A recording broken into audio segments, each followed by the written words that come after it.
আজকে রান্না হচ্ছে ফুলকপির ডালনা। আলুগুলোকে প্রথমে লাল লাল করে ভেজে নেওয়া হয়েছে, ফুলকপিটা লাল লাল করে ভেজে নিয়েছি। নিয়ে তেজপাতা, শুকনো লঙ্কা ফোড়ন দিয়ে পেঁয়াজগুলোকে ভেজে নিয়েছি। নিয়ে আদা রসুন বাটা, লঙ্কা বাটা, হলুদ গুঁড়ো, লবণ আর জিরে গুঁড়ো আর হলুদ গুঁড়ো আর অল্প সামান্য মিষ্টি বলতে গুড় দিয়ে মশলাটাকে ভালো করে কষিয়ে নিয়ে তারপরে ফুলকপি আর আলুগুলোকে দিয়ে দেওয়া হয়েছে। দিয়ে জল দিয়ে দিয়েছি।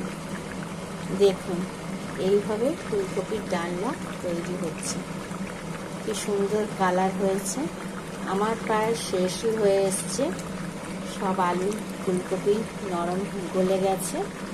এবার আমি দিচ্ছি ঘি, গরম মশলা।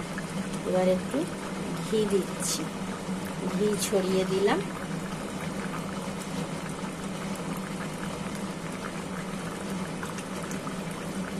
আমার ফুলকপির ডালনা রেডি।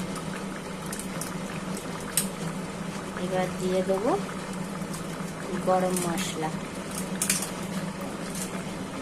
ঘরেতেই বানানো আমাদের গরম মশলা,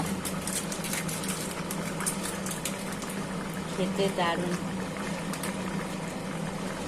ভাত দিয়ে রুটি দিয়ে ফুলকপির তরকারি খেতে খুব ভালো লাগে। কার কার পছন্দ বলো বন্ধু।